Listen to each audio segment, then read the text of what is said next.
The British monarchy has always projected an image of timeless strength, a fortress of tradition that could not be shaken, yet behind the golden walls of Buckingham Palace the storm has raged louder than ever, and at the center of this storm stands Meghan Markle, the woman who has forced King Charles into the most personal and perilous confrontation of. This is not merely a clash of personalities, nor is it a simple family quarrel, it is a battle of blood versus love, an explosive showdown that has torn the House of Windsor to pieces and revealed the fragility of a dynasty that once appeared. When Meghan entered the royal fold, she was hailed as the modern face of the monarchy, the bridge between centuries of aristocratic tradition and a more inclusive future. But soon that promise decayed into hostility, suspicion, and betrayal. Her decision to speak openly of her struggles, to reveal neglect and coldness within palace walls, was interpreted by Charles as a betrayal not only of family but of the monarchy itself, the institution he had spent a lifetime protecting. For the king, Meghan's words were daggers aimed directly at the crown. For Meghan, they were survival, a fight for dignity in an environment that seemed determined to crush her. And so the lines were drawn. Charles embodying the bloodline, the heritage, the cold endurance of the throne, and Meghan representing love, loyalty to Harry, and the refusal to be silent. The final confrontation between them did not unfold before cameras but behind closed doors, in a private chamber meant for reconciliation that turned into a battle. Charles entered with the gravity of a monarch and the despair of a father, his face hardened by years of scandal and sacrifice, while Meghan stood poised and defiant, unbowed even. He spoke first. His words measured yet seething with accusation. "You have torn this." Meghan, her voice sharp and unyielding, fired back, "No, the truth has you just don't want the world to see it." What followed was not dialogue. Charles accused her of manipulating Harry, of turning him against his own blood, of using Hollywood and Netflix to wage war on the monarch. Meghan countered with her truth, that the monarchy had abandoned her, that its silence in the face of her suffering was the real betrayal. Their voices clashed like thunder, each word more cutting than the last.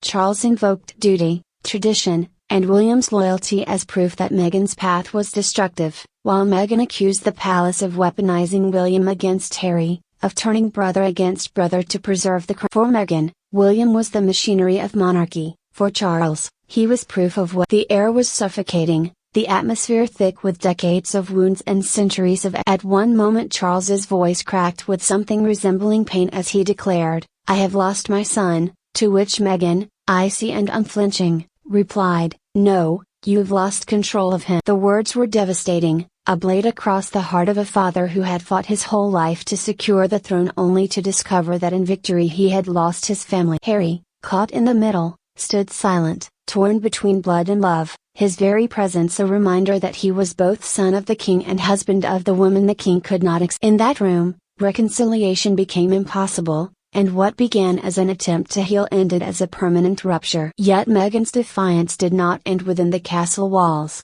If Charles thought silence would weaken her, he miscalculated. Meghan took her stance to the world stage, her speeches, interviews, and appearances crafted as subtle but undeniable rebukes of the. Every carefully chosen word painted her as the victim of a cold, unyielding institution, while Charles, bound by duty to remain silent, appeared distant, rigid, and out of touch. The global audience was split in two, those who saw Meghan as manipulative, exploiting royal status for fame and fortune, and those who hailed her as a courageous woman who refused to bow before centuries. The media turned the confrontation into spectacle, their headlines dripping with scandal, betrayal, exile, war within the monarchy. For every smiling photograph of Meghan in California there was an image of Charles looking weary, embattled, and isolated. In his private moments, aides whispered, the king confessed his fear that history was repeated. Just as Diana had once humiliated him and exposed the monarchy's vulnerabilities, Meghan had reopened those wounds with devastation. Love, once again, had destroyed the carefully guarded illusion of royal control.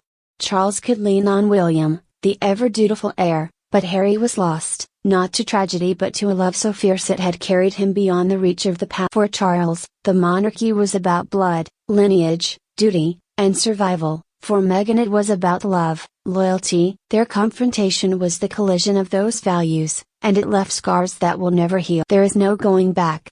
Meghan cannot return to the palace she condemned, and Charles cannot forgive the woman who dismantled the unity he had tried to build. Harry is the casualty of this war, A man torn apart by devotion to his wife and the duty of his blood, forced to choose and having chosen love at the expense of his inheritance, his father's trust, and the monarchy staggers forward, surviving but scarred, while Meghan thrives outside its gates, unbroken but forever pursued by the shadow of the institution. Charles reigns as king, but his crown glitters with loss, each jewel a reminder of the son who stands in the end, the story is not about who triumphed but about what was destroyed.